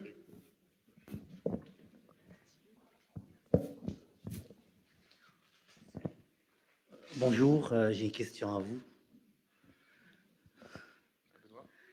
Oui, j'ai une question à vous. C'est un scénario d'imaginer que vous êtes le président de la République pendant l'époque des Gilets jaunes. Comment vous gérez la situation en tant que président de la République? Ok, alors, il n'y a pas que Benoît qui est président de la République, bon, on peut en avoir 6. Hein, Voilà, alors, voilà. Priscilla aurait peut-être des choses à dire. Oui, moi j'ai remarqué qu'on a sérieusement éludé la définition de l'initiative citoyenne. On est plutôt allé sur l'analyse de la crise démocratique et assez rarement sur l'initiative citoyenne. Moi, je suis venue ici parce que, pour moi, l'initiative citoyenne, c'est une innovation sociale, c'est des réponses inventées par des gens qui ressentent des besoins pour répondre à leurs besoins. C'est des gens qui s'unissent parce qu'ils ont le même genre d'analyse face à des problèmes comme le climat. Et ça, j'ai rien entendu de tout ça. Et pourtant, ou peu, c'est vrai. Et il me semble que ça comporte, quand ces initiatives se font entendre, ça comporte effectivement une transformation sociale et donc une transformation démocratique. Merci d'avoir défini, ou tenté de définir, enfin. Oui, bonjour, je voulais apporter quelques témoignages. Je fais partie d'une association qui s'appelle Démocratie Ouverte et l'objet de Démocratie Ouverte, c'est justement de travailler à la transformation démocratique, à ouvrir la démocratie. On fait plusieurs choses pour ça, notamment du plaidoyer, mais notamment animer un réseau de ce que nous on appelle des innovateurs démocratiques, qui sont, selon moi en tout cas, des initiatives citoyennes. C'est des associations, des entreprises qui essayent de trouver des solutions. Je vous donne quelques exemples. Tous élus qui essayent de travailler la question de l'implication et de l'engagement des jeunes en les poussant à aller s'engager notamment dans des élections, en les formant pour ça. Un autre qui est Mieux voter, qui est une association qui essaye de promouvoir le jugement majoritaire. C'est un mode de scrutin qui permet de bien mieux représenter l'opinion des citoyens quand ils vont voter, parce qu'on n'a pas un seul bulletin pour 10 candidats, mais on va voter pour chacun des candidats en leur donnant une mention, en disant « Ok, ce candidat, je pense qu'il correspond tout à fait, ou un peu, ou beaucoup, ou pas du tout, ou énormément », et donc on a un jugement beaucoup plus fin. Et des exemples comme ça, on en a une centaine d'organisations qui portent des solutions. Alors ça peut être des civic tech qui apportent de la technologie, ça peut être des gens qui viennent de l'éducation populaire et qui apportent des méthodes d'animation ou de prise de décision qui changent tout. Et en même temps, on est extrêmement frustré parce qu'on voit que toutes ces initiatives citoyennes, elles ont du mal à se développer, elles ont du mal à se financer, elles ont du mal à se connecter aux collectivités locales et encore plus à l'échelon national. Du coup, on a plusieurs propositions à faire et j'aimerais avoir votre avis sur ces propositions. Une des propositions, c'est qu'on ait une forme de banque de l'innovation démocratique. C'est-à-dire que de la même manière qu'une entreprise, si jamais elle ne fait pas de recherche et développement, et si jamais elle ne met pas à jour ses process, sa manière de faire, etc., elle est très vite obsolète. Notre démocratie, aujourd'hui, elle met très peu d'argent public pour se mettre à jour, pour innover, pour financer des expérimentations, financer de la créativité et de l'innovation politique. Et donc, on pense qu'il devrait y avoir une forme de banque de l'innovation démocratique dédiée à cette innovation et à financer ces innovations démocratiques, notamment ces initiatives citoyennes, et qu'on pourrait même avoir un montant qui est indexé sur le taux d'abstention. Plus il y a d'abstention, plus la démocratie va mal, donc plus il faut innover pour la repenser, moins il y a d'abstention, et mieux elle va a priori. Et donc, voilà. Première proposition sur laquelle j'aimerais avoir vos retours. Et puis deuxième proposition, c'est une convention citoyenne sur le renouveau démocratique, c'est-à-dire la Convention citoyenne sur le climat, vous voyez le principe, on tire au sort des citoyens qui sont un peu une France miniature, une photographie de la France, et avec tout un processus, ils vont se forger une opinion et remettre des propositions là c'était le climat, on pourrait faire la même chose pour la place des citoyens dans la démocratie justement, des initiatives citoyennes. Souvent, la puissance publique considère qu'elle a le monopole de l'intérêt général, alors qu'en fait, toutes ces initiatives citoyennes, ces associations, ont aussi des choses à dire sur l'intérêt général, et il y a un problème de reliance entre les deux, quoi. Et donc, avoir une convention citoyenne qui travaille la question des institutions, mais aussi de la place des citoyens dans tout ça, ça nous semble essentiel, notamment en début de prochain mandat, par exemple. Donc, ça fait partie des propositions qu'on porte, et de relier ça évidemment à un référendum, que ça ne fasse pas comme la Convention climat, où il y a une promesse du sans filtre, et puis, en fait, sans filtre, sans CENT, qui sont mis les uns à la suite des autres. Donc voilà, votre avis sur ces propositions, merci. Merci. D'autres interventions ?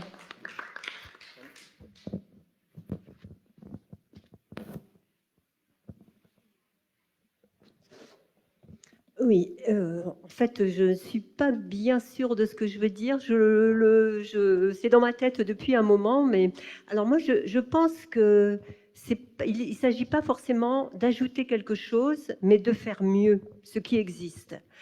On a dit le tissu associatif est très important en France, ça a été souligné. Voilà, il y a beaucoup d'associations. Il y a des tas d'engagements citoyens, et je voudrais juste nommer ce qui existe depuis les années 90, qui s'appelle le SEL, Système d'échange solidaire, et qui est pour le coup vraiment une alternative à beaucoup de choses, et qui a aussi un projet de vivre autrement. Et au cœur de tout ça, que ce soit le tissu associatif, où il y a l'idée de lien. Mais ce lien, j'ai l'impression qu'on n'arrive pas à le transformer en citoyen. Voilà. C'est ça qui manque. Je ne sais pas, c'est une histoire de mayonnaise, je ne sais pas bien. C'est-à-dire qu'il y a énormément de gens qui ont conscience d'appartenir à un quartier, à une cité, à un ensemble, et qui font des choses les uns avec les autres, quelles qu'elles soient, mais voilà, ce sont des initiatives citoyennes par le fait, mais pourquoi il y a ce fossé entre ce qu'on pourrait dire le politique dans sa représentation, pourquoi il y a ce fossé là entre les gens qui font tant de choses et puis le reste. Et il me semble pourtant que que les initiatives citoyennes, moi j'ai pas envie de discuter sur est-ce que ça c'est une initiative citoyenne et ça n'en est pas une. Non, je pense qu'à partir du moment où des gens essaient de faire quelque chose avec d'autres, encore une fois dans leur espace de vie, ce sont des actes citoyens. Voilà. Mais je ne sais pas ce qui manque, comment on peut faire pour transformer ça, voilà. Et j'ai envie de dire aussi par rapport quand même au lien entre le tissu associatif et les partis politiques, on sait bien que dans bon nombre de partis, il y a des gens qui ont fait leurs premières armes dans des associations. Oui, je veux réagir. Là, qu'est-ce qui manque? Pourquoi le grassroots n'arrive pas à connecter avec le politique? Et vous aviez dit tout à l'heure, vous aviez parlé du printemps arabe ou de ces mobilisations citoyennes qui s'essoufflent. Vous avez dit qu'ils s'essoufflent. Je ne suis pas d'accord. Elles sont réprimées. Il y a une violence aujourd'hui qui s'exerce à l'encontre des citoyens et des mobilisations citoyennes politiques qui sont... Je suis désolée, on n'en parle pas. Les gilets jaunes, ce qui continue à se passer, la loi sécurité, tout ce... en fait, nos démocraties sont en danger. Enfin, c'est bien beau de... Enfin, je pense à Stigler, je pense à Damasio, à des personnes comme ça qui disent le système nous traverse de part en part. Le digital, c'est aussi, on a donné des moyens de contrôle et de répression qui sont, qui nous dépassent. Le moyen aussi de faire pression aujourd'hui sur la manière dont on est dirigé, nous échappe aux citoyens. Et une autre chose, c'est la parole des politiques aujourd'hui n'a plus aucun poids. Les politiques ne sont plus redevables de ce qu'ils disent. Je peux dire je serai l'ennemi de la finance et faire tout le contraire. Il faut comprendre à quel point les politiques ne rendent plus compte et ne sont plus redevables de rien. Je pense que si on n'adresse pas cette question, il y a une crise pour moi qui est démocratique et le système social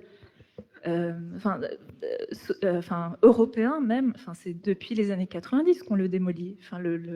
La troisième voie, c'est pas... j'ai l'impression que c'est un bateau qui coule et on glisse tous vers la droite, on se laisse tous entraîner. Que le PS, qu'Olivier Faure, je suis désolée, aille manifester. Moi, il y a un espèce de truc, je bug, quoi. Je ne comprends pas dans quel monde on vit aujourd'hui.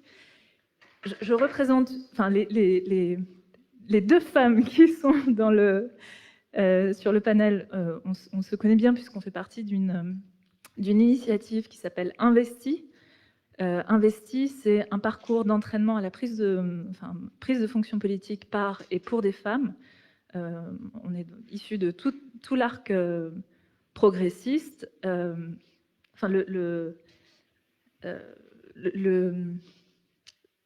J'ai envie de dire, on s'est rendu compte, beaucoup de femmes qui sont issues de la militance ou de la société civile, c'est de se dire on se heurte à ce plafond de verre et on a besoin de rentrer massivement dans les institutions pour les changer. Il y a vraiment aujourd'hui,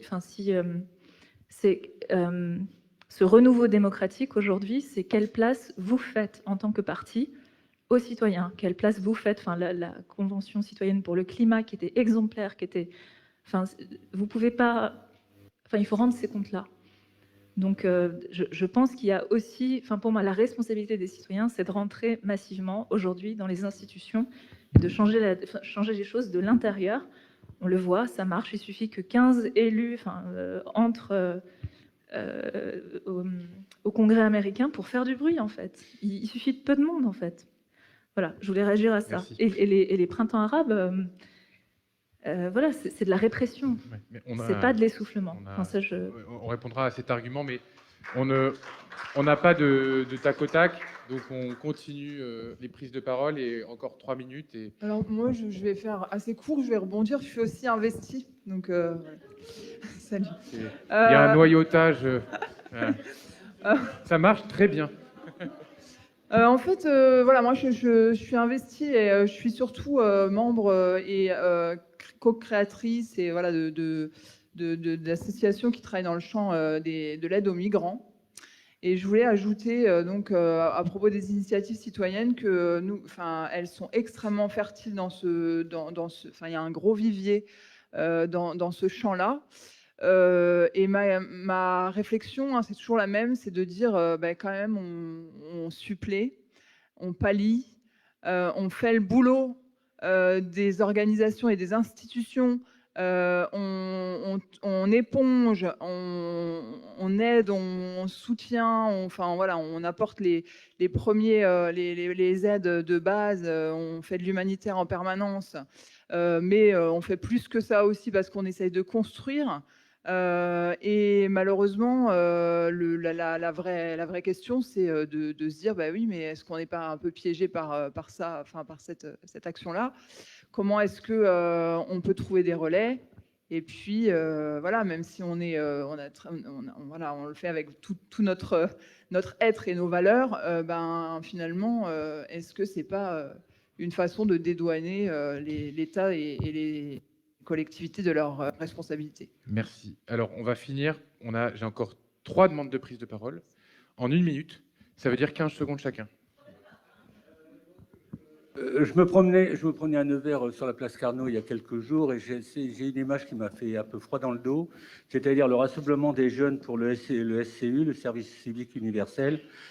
Je vous avoue que voir 200 jeunes sur la place Carnot habillés en uniforme, les doigts sur le pantalon et face au drapeau, ça m'a fait craindre pour notre démocratie et sur les outils qui sont utilisés par le gouvernement pour amener ces jeunes à la démocratie. Donc voilà, SNU, Henri, 15 secondes.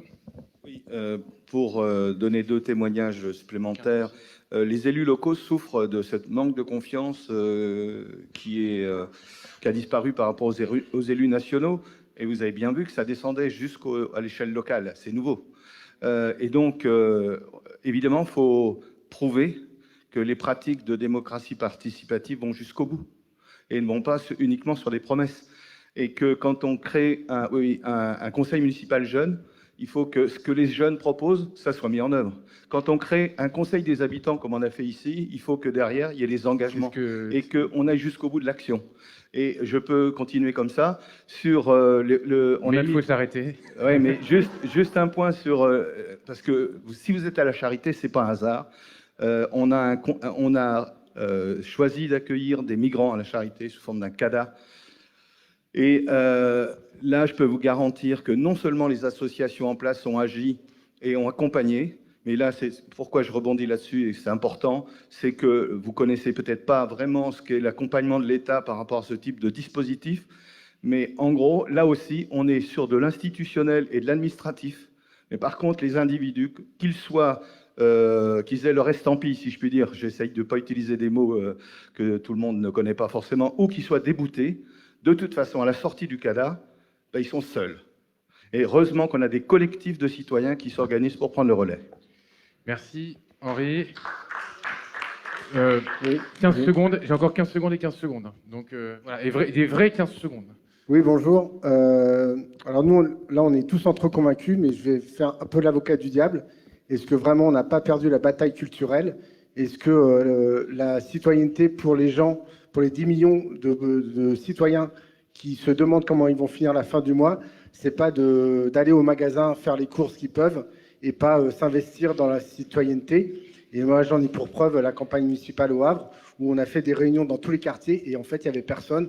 On se retrouvait entre l'équipe d'animation qui était investie dans la campagne, c'est-à-dire les 60% de citoyens dans le quartier, mais les gens qu'on venait voir dans chaque quartier, en fait, ils venaient pas, on était juste entre nous, en fait. Voilà. Merci. Pierre, dernière question, très court. C'est Damien. Damien, pardon. Pour revenir sur ce qu'avait dit mademoiselle et également tout ce qui a été dit sur les 10 dernières minutes par rapport... Pardon, madame. Désolé. Bon. En fait, par rapport à la relation sur la construction du pouvoir entre la société civile et le politique, ce qui se passe dans un certain nombre de territoires, c'est que le noyautage du monde associatif et des initiatives citoyennes par le politique font que, par les techniques de contrôle et de répression, les initiatives disparaissent d'elles-mêmes. Et enfin, pour ce qui était le cas dans ma ville, en tout cas à Drancy, le maire a quasiment acheté les associations les unes après les autres, ce qui font qu'elles n'agissent et elles ne s'organisent que par le contrôle en fait, administratif de la mairie locale. Merci pour ce témoignage. Oui. Je suis désolé, mais on a des temps très contraints et tu avais dépassé tes 15 secondes. Mais comme nos temps sont contraints et qu'on aime la prise de risque, on va disrupter le principe du débat inversé pour faire une pause de 30 secondes à 1 minute pour lire un témoignage de... Voilà, je te laisse le présenter. Je vous l'avais promis, ça vient d'Avesnes-les-Aubert, c'est le département du Nord, dans les Hauts-de-France. Premier constat, j'ai été une militante pendant plusieurs années, rien n'a bougé. Aujourd'hui, j'avais abandonné. C'est juste au moment du début des Gilets jaunes, elle se réfère à quelque chose qu'elle a vu. Je suis fier de voir les citoyens bouger, je suis intéressé, je suis entièrement avec vous. J'ai retrouvé la conviction qu'on pourra, après tant d'années, faire bouger les choses. Marre d'être dans une mauvaise société, marre de travailler pour ne rien avoir, il faut que cela cesse. Cela dure depuis longtemps. Et la conclusion d'un texte qui était assez long, que je trouve remarquable, écoutez bien. Nous sommes le sol sur lequel vous marchez. Vous êtes de plus en plus nombreux et lourds, de plus en plus lourds. Ça ne peut plus durer. on va se lever ou s'effondrer. Et c'est vous qui allez tomber de haut, pas nous, puisque nous sommes le sol sur lequel vous marchez. Je trouve ça assez éblouissant, enfin, comme image, le sol sur lequel vous marchez. Peut-être que c'est aussi une façon de répondre à la question qu'on se posait. C'est quoi être citoyen? Être citoyen, c'est être entendu, c'est être reconnu, c'est pouvoir participer. Il y a moins de souffrance quand on participe. Il y a aussi peut-être moins d'attente. On est sans doute plus adulte quand on sait qu'on peut participer. Alors, je vous avais dit qu'il y avait des initiatives aussi amusantes. Donc, j'en cite deux. Puis après, je voudrais juste rebondir sur la demande qui a été faite sur comment est-ce qu'on peut, en gros, capitaliser sur des expériences au marché. Et est-ce qu'il faut une convention citoyenne sur les institutions? Tu as 2 minutes pour tout faire. Voyons, quelle pression. Alors, propositions de choses qui existent déjà, mais qui sont formulées de manière intéressante. Ne serait-il pas possible d'instaurer régulièrement des comités de quartier au niveau des mairies, dans lesquels les citoyens viendraient soit sur leur temps de travail pour les salariés, soit rémunérés au tarif horaire du SMIC, de façon à ce que tous se situent sur un niveau d'égalité. Toute la population doit être représentée, y compris les invisibles. Faire en sorte que tous ceux qui sont dégoûtés de la politique et se sentent impuissants aient la sensation d'être à nouveau écoutés et d'avoir prise sur leur vie et sur leur environnement. Donc ça, c'était une possibilité, mais qui existe dans certaines mairies d'ailleurs. Alors quelque chose de plus radical, le jury des 100 000. Je ne sais pas si vous avez entendu ça, donc c'est une des doléances qu'on a trouvées, qui nécessite une petite modification de la Constitution, mais enfin bon, on y passe après. Le jury représente notamment le peuple français dans tout ce qui concerne la justice rendue en son nom sur le territoire de la République française par les magistrats de l'ordre judiciaire et de l'ordre administratif. Il a droit de regard et de contrôle sur les autres décisions juridictionnelles ou transactionnelles soumises aux juges auxquels les citoyens peuvent posséder un intérêt moral ou matériel. Donc ça vous dit le niveau de l'ambition de certaines doléances. Voilà, bon, ça suffira pour merci aujourd'hui. Pour ces exemples et merci d'avoir porté aussi cette parole parce que c'est ça aussi qui est intéressant. On est une caisse de réseau. Je peux réagir rapidement sur la capitalisation. C'est essentiel, c'est majeur ce que vous dites sur le fait qu'on crève d'expériences jamais abouties et on crève de ne jamais revenir sur ces expériences.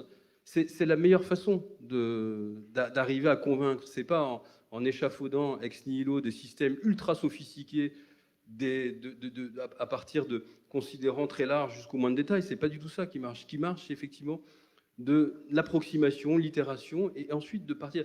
Il y a eu une demande des maires, de l'Association des maires ruraux de France, de constituer exactement ce que vous décriviez.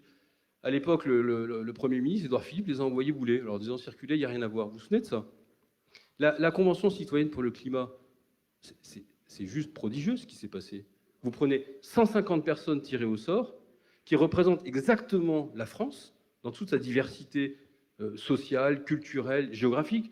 Les gens qui débarquent au CESE, au Conseil économique et social à Paris, vous en avez un bon tiers qui n'ont jamais mis les pieds à Paris.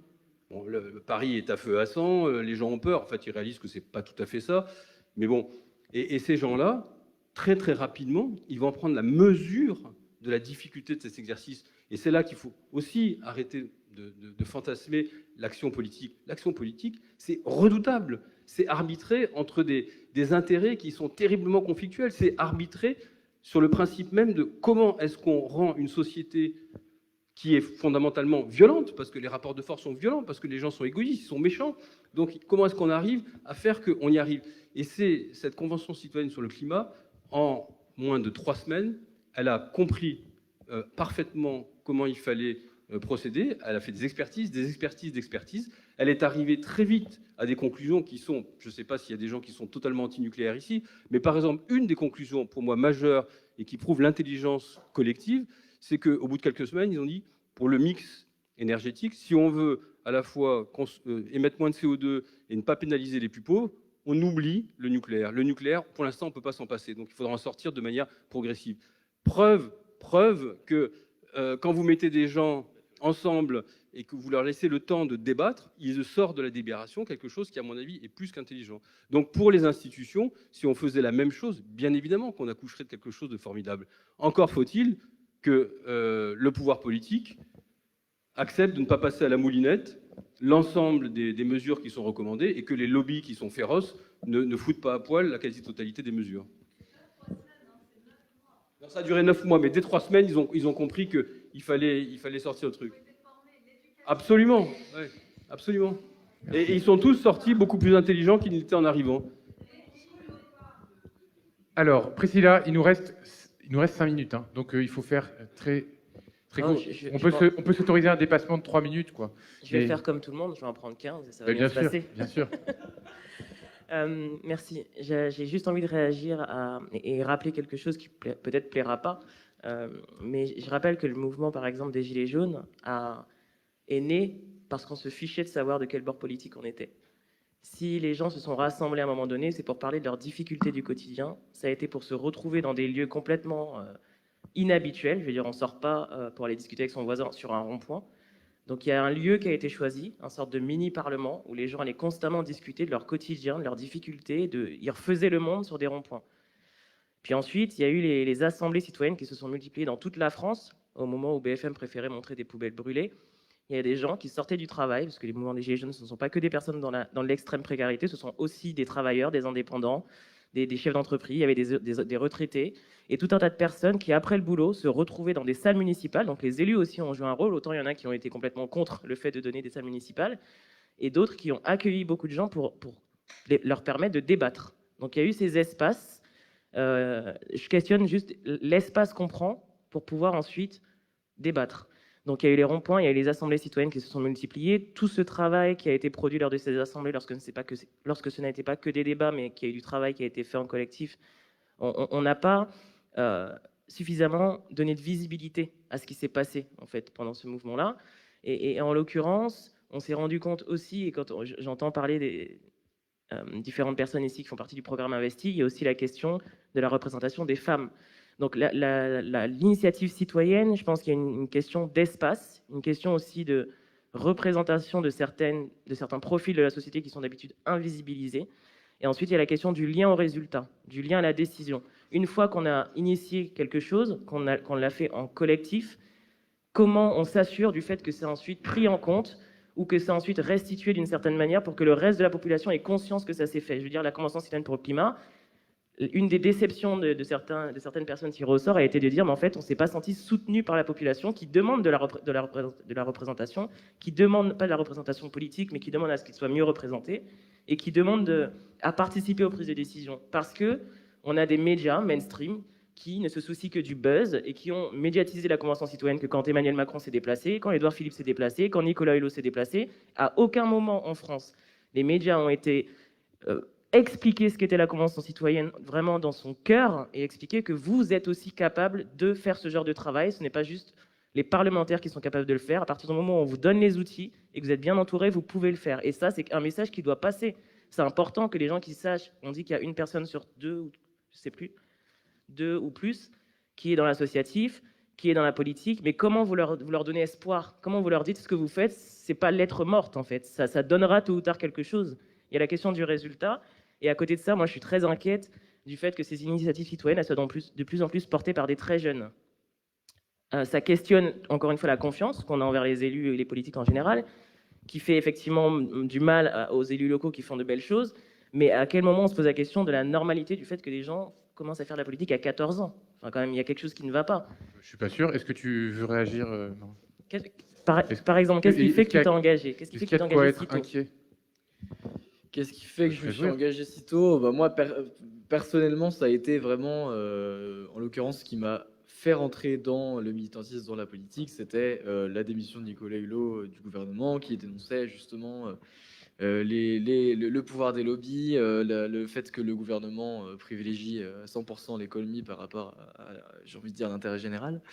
Et en fait, et du coup, d'une certaine manière, je pense que je l'avais jamais analysé comme ça parce que à l'époque, je m'en suis pas rendu compte. Mais du coup, c'est donc l'inaction climatique, l'inaction politique et finalement le fait que la perte de confiance dans les politiques, le fait que je me dise, en fait, les politiques ne résoudront pas le problème à ma place et donc il va falloir que j'y aille moi-même m'engager. Je suis pas sûr qu'il y ait un âge limite. Ouais. Mais après voilà, c'est ce que j'ai envie de dire, c'est que moi je vois beaucoup de gens du coup à Youth for Climate dans le mouvement dont je fais partie, justement qui s'engagent hyper jeunes et parce qu'ils ont peur, parce qu'ils ont l'impression que j'ai envie de dire les adultes, la classe politique qui a moyennement minimum 40 ans en général, finalement ne se soucient absolument pas de ce que eux pensent, de ce dont ils ont besoin, voilà. Et donc oui, en effet. Enfin, moi, ça m'inquiète pas dans le sens où j'aimerais pas que des personnes de 14 ans, tout ça, s'engagent en politique, mais juste dans le fait qu'aujourd'hui, c'est une vraie nécessité quand on est jeune de s'engager, d'aller militer, d'aller en manifestation, et c'est cette question de nécessité qui est à mon avis problématique, c'est qu'on peut pas juste faire nos études, grandir tranquillement, faire notre vie. Peut-être que la 14 politique ans, est une nécessité.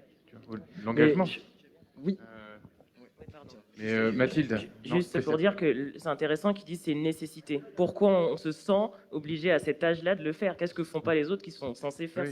Ce pourquoi ils sont élus, ce pourquoi ils... Voilà, il y a un problème dans la machine. En fait, à quel moment on remet en cause le système, en fait? Mathilde. Oui, justement pour rebondir sur cette question-là de la nécessité et pour répondre à monsieur qui disait que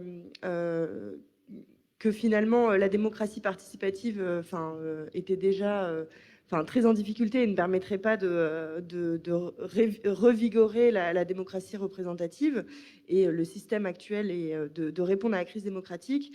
On a quand même là une piste, par exemple sur le budget participatif parisien, pour ne dire que ça, on a une augmentation du nombre de votants chaque année, ce qui est rare en fait aujourd'hui dans une élection. Et je faisais même la blague en disant peut-être qu'à un moment on va avoir plus de votants au budget participatif que de votants aux élections locales.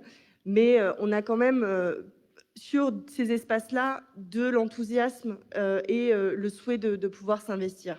En revanche, je vais répondre à l'autre monsieur qui disait c'est vrai, on n'est pas tous égaux par rapport à l'engagement et par rapport aux initiatives citoyennes. Parfois, effectivement, le soir, quand on doit s'occuper de ses enfants, quand on bosse de nuit, etc., on ne peut pas en fait participer à des espaces d'échange, de concertation et de co-construction de projets.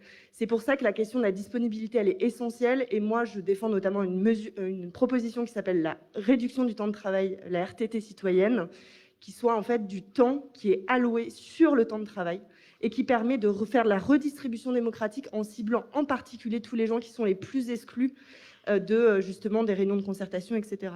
Et enfin, dernier élément, parce que je vais pas... Non, deux derniers éléments. Le premier, c'est pour Marie-Pierre, sur ce que tu disais justement sur cette urgence et cette nécessité. Il ne faut pas oublier aussi que souvent les initiatives citoyennes, elles sont aussi le fruit du néolibéralisme, du désengagement de l'État et de la puissance publique sur un certain nombre de sujets. Et donc, il faut aussi se poser la question de est-ce que les initiatives citoyennes ont vocation à pallier aux carences de l'État? Et donc, pour moi, ça ne peut pas être que du plus. C'est pas possible. C'est des missions qui sont essentielles. Mais pour autant, c'est pour ça que c'est hyper important qu'on ait des élus qui puissent relayer, soutenir et vraiment amplifier ces démarches-là, tout en prenant leur part sur le financement, sur l'accompagnement, et puis aussi pour réorienter les politiques publiques menées en fonction des initiatives qui se mettent en place. Et dernier élément, c'est que on a eu deux grandes séquences, le grand débat national et la Convention citoyenne pour le climat, moi, professionnelle de la participation citoyenne, qui en fait nous discréditent. Parce que si ce n'est pas suivi d'effet, ce n'est pas suivi d'action, nous, on ne peut plus travailler en fait. Et on ne peut plus aller voir les gens en leur disant « faites-nous confiance, on va faire des choses ensemble ». Donc ce qui est important, c'est on prend des engagements et on prend vraiment des engagements, pas juste des petits engagements. Deux, on co-construit, bon bref, évidemment, et on est transparent dans la manière. Et trois, on fait un droit de suite, vraiment, et on est transparent sur la manière dont c'est pris en compte ou non. Et c'est la seule manière pour qu'on puisse réellement redevenir peut-être crédible sur la démocratie participative. Merci. Tu voulais redire un petit mot, c'est ça, non? Quoi? Ouais, alors 2 minutes, mais plutôt une, parce qu'on a encore... Enfin, d'abord, la parole à ceux qui n'ont pas encore parlé, Benoît, et puis après, tu... Moi, je voudrais juste répondre aux deux interpellations. Voilà, alors, vous me disiez tout à l'heure, qu'est-ce que vous auriez fait à la place de Macron face aux Gilets jaunes? Je pense que le problème, en fait, c'est la décision qui a été prise. Et le contexte, et pour moi, c'est typique de ce que j'ai essayé de décrire tout à l'heure sur ces décisions et ce mode de fonctionnement d'organisation très verticale, très descendante, pensé en chambre à Paris entre 4 inspecteurs des finances, qui n'auraient pas résisté en réalité à la confrontation de 2 ou 3 types sur le terrain. C'est ça le sujet des Gilets jaunes, et en tout cas de la taxe carbone. C'est-à-dire que s'ils avaient fait autre chose que de mouliner 4 inspecteurs de finances avec des logiciels pour simuler macroéconomiquement la taxe qu'ils avaient faite, s'ils étaient allés voir les 20 cas auxquels ça allait poser problème, s'ils avaient fait un travail de terrain, une vraie étude d'impact, ils n'auraient pas pris cette mesure. Et c'est ça le sujet. Et je vous dirais, j'embraye là-dessus, de manière générale, nos décideurs, lorsqu'ils commencent à s'aventurer sur des terrains sur lesquels ils n'ont pas de légitimité démocratique, il faut qu'ils s'attendent à ce qu'il y ait des formes de révolte et d'insurrection. Typiquement, moi, le débat qu'on a depuis quelques jours, quelques semaines sur la réforme des retraites que Macron voudrait lancer, il me choque démocratiquement. Il s'était engagé il y a 4 ans à faire une réforme sur les points, il avait bien dit, paramétrique, et là maintenant, on entend dire qu'il rajouterait peut-être 1 année ou 2 de plus sur les retraites. Mais à sa 65e année de mandat, mais où est sa légitimité? Typiquement, c'est ce genre de décision qui pose problème. Vous voyez, alors on a 2 cas. Une décision très technocratique, très verticale, très macro, qui n'écoute pas le terrain, et une autre qui en réalité se prend alors qu'il n'y a aucun fondement démocratique pour prendre une mesure pareille. Voilà, face à ces décisions-là, on ne peut que s'attendre à ce que des initiatives citoyennes violentes qui réagissent. Et à donc ces la décisions. répression? Ça, c'est la première chose. Et la deuxième chose, je voudrais répondre à madame, parce que vous avez l'air d'être très en désaccord avec moi, alors quand je vous écoutais, je me trouvais très en accord avec vous. Donc je pense que le terme, en fait, qui vous a pas plu, c'est essoufflement. Et vous avez peut-être raison, il est mal choisi. Mon problème, en fait, sur ces mouvements grassroots, sur ces mouvements d'initiative ou de révolte, en réalité, qui utilisent souvent beaucoup Internet, mon problème, c'est qu'ils réussissent en général, en tout cas, il y en a un certain nombre, qui réussissent à obtenir ce qu'ils voulaient, c'est-à-dire faire tomber un gouvernement, faire tomber une mesure contre laquelle ils se sont organisés de manière monocausale, un objectif. Mon problème, c'est que pour l'instant, je connais assez peu de transformation de ce genre d'initiative, y compris réussie, en prise de pouvoir. Or, je pense qu'à un moment donné, et c'est un peu ce que vous pointiez, c'est bien d'obtenir des retraits de décisions ou d'hommes politiques, c'est mieux à un moment donné de gouverner. Et c'est ça, je pense, le défi qui nous est posé, c'est que pour l'instant, on arrive à faire beaucoup d'initiatives locales, avec beaucoup de numérique, parfois avec des succès, on fait tomber des dictatures, mais on ne sait pas les remplacer. C'est ça le sujet, à mon avis. Et je pense que là-dessus, on est plutôt d'accord. Alors ensuite, il y a quand même des touches positives. Si vous regardez ce qui se passe, alors je suis fatigué, je ne sais plus si c'est au Chili ou au Pérou, je suis très nul. Voilà, merci. Ce qui se passe au Chili en ce moment, c'est une vraie lame de fond. Enfin, quand on regarde ce qui s'était passé en Islande il y a quelques années, hein, je sais, voilà, c'est ça. En Islande, il y avait eu tout un mouvement incroyable. Vous savez, c'est la crise des subprimes, la faillite du pays, grande écriture participative de la Constitution. Ça s'est mal terminé. Là, à nouveau, il y a quelque chose d'extrêmement intéressant qui se passe au Chili. On verra si, au bout d'un moment, tout ça se transforme. Et en tout cas, moi, je garde espoir et ça reste l'objectif et je crois qu'on le partage. Merci. Oui, je crois que c'est Thucydide qui disait tout citoyen, c'est celui qui est gouverné et peut gouverner. Et par rapport à ce que tu disais tout à l'heure, je crois qu'il y a vraiment une idée qu'il faut combattre, c'est que justement, il y aura une profession politique. Je crois que c'est une des raisons de la crise démocratique, c'est qu'on a fait croire qu'il y avait une caste politique et les citoyens de l'autre côté. Et ça, quand on fait campagne aussi pour des élections, souvent on a des gens qui nous disent « vous les politiques ». Moi je leur dis tout de suite « attends, vous arrêtez immédiatement, hein. Moi j'ai un travail, à un moment donné j'ai décidé de m'engager en politique, mais essentiellement je ne suis pas différent de vous. » Il est libraire à Nevers, je rappelle, voilà, si vous voulez acheter ce bouquin, c'est à la librairie à la sortie. J'ai exercé plusieurs fois des mandats électifs, mais j'ai toujours continué à travailler, par exemple. Et j'ai toujours dû composer vie de famille, travail et engagement politique. Donc quand les gens disent « vous les politiques », je dis « attention, il ne faut pas tout mélanger ».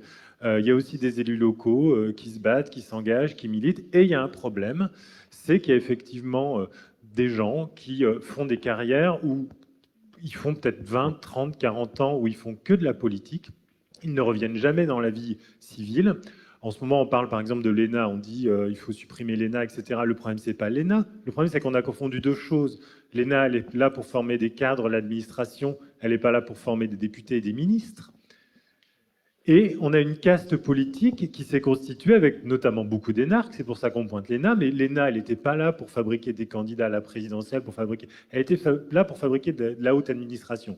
Et à un moment donné, on a cru que la politique, c'était un métier. Moi, je pense que non. Et ça revient sur la proposition, effectivement, de la Convention citoyenne sur le renouveau démocratique. Il y a des choses à changer radicalement par rapport à la façon dont on est élu. limiter les cumuls dans le temps, mettre enfin en place le statut de l'élu dont on parle depuis des années. Quand vous êtes salarié dans le secteur privé, c'est quand même beaucoup plus difficile de faire de la politique. Comment vous faites pour revenir dans la vraie vie quand vous avez fait par exemple 10-12 ans de mandat, que vous avez eu des indemnités, puis qu'à un moment donné il faut retrouver un travail justement pour favoriser ce renouvellement démocratique? Ça, c'est pas possible aujourd'hui en France. Donc effectivement, il y a urgence à cela. Et puis juste pour terminer, et c'est marrant parce que quand vous discutiez, à un moment donné, même vous avez dit vous, je ne sais pas qui vous désignez, si c'était nous deux, si c'était la classe politique. Et les partis politiques, moi je ne veux pas qu'on se méprenne sur ce que j'ai dit, je pense qu'ils restent des acteurs très importants, il faut les changer en profondeur, il faut que ça redevienne, ou que ça devienne des lieux d'élaboration politique, et je pense que c'est vraiment le moment justement de s'investir, et c'est votre démarche, je la trouve formidable, et venez quoi. Marin, pour finaliser tout ceci, conclure la conclusion. Ouais, juste très rapidement, j'entendais tout à l'heure monsieur justement qui parlait, qui disait est-ce qu'on a perdu la bataille culturelle, est-ce que finalement on n'arrive pas un peu trop tard pour faire toutes ces grandes idées de démocratie participative, tout ça. Juste pour redonner un peu d'espoir quand même, moi je vois bien ce qui se passe autour de moi, justement dans les mouvements militants, dans même mes amis qui sont pas militantes du tout. Il y a une vraie volonté, je pense, des jeunes en tout cas, de s'investir dans la vie publique, et je pense que cette volonté elle est toujours là. Mais juste qu'aujourd'hui, elle ne trouve pas la manière de s'exprimer, elle ne trouve pas de déboucher finalement à sa volonté, à l'ensemble des changements qu'elle aimerait voir advenir. Et donc, ouais, enfin, pour moi, on n'a pas du tout perdu la bataille culturelle, on n'a pas du tout perdu la volonté d'agir pour la chose publique, mais juste... on a perdu la bataille de la transformation de la démocratie, et il va falloir s'y remettre sérieusement et la gagner un de ces jours. Mais voilà, le problème c'est juste que c'est pas que les gens finalement se sont enfermés dans une sphère individualiste. C'est un phénomène aussi, mais je pense qu'il n'est pas inéluctable, et que le problème c'est juste qu'il faut une vraie grosse réforme des institutions démocratiques. Peut-être une réforme aussi de l'échelle à laquelle on prend les décisions. Quand on voit justement des conventions citoyennes qui sont faites au niveau national, c'est bien. Est-ce que réellement les gens vont se sentir impliqués par des problèmes qui se passent sur un pays aussi grand que la France? Est-ce qu'ils n'ont pas envie de s'impliquer un peu plus à une échelle plus locale? Voilà, ça c'est une question que je me pose. Et aussi, encore une fois, je pense que là où il y a un réel problème pour l'engagement des citoyens et citoyennes, c'est ce que je disais tout à l'heure, mais j'ai l'impression que c'est ce que Mathilde disait aussi, c'est quand on donne des responsabilités aux gens, ils vont s'investir sérieusement, ils vont avoir envie de faire bien. Et le budget participatif Ville de Paris, c'est un budget où réellement les citoyens et citoyennes savent que leur décision, ce budget qu'ils allouent quelque part, et ce sera fait. Et s'il y a une augmentation, on me dit, de la participation, c'est pas pour rien, c'est parce que les gens savent qu'ils ont un réel impact, et que quand ils prennent une décision ensemble, en confrontant les différents types de personnes, leurs expériences, leur vécu, et finalement ils arrivent à une conclusion, et leur conclusion elle sert à quelque chose. Merci. Je crois que c'était le mot de la fin, et il était bien. Merci. Merci à toutes et tous, merci à nos intervenants, et surtout n'oubliez pas d'aller acheter des livres à la librairie.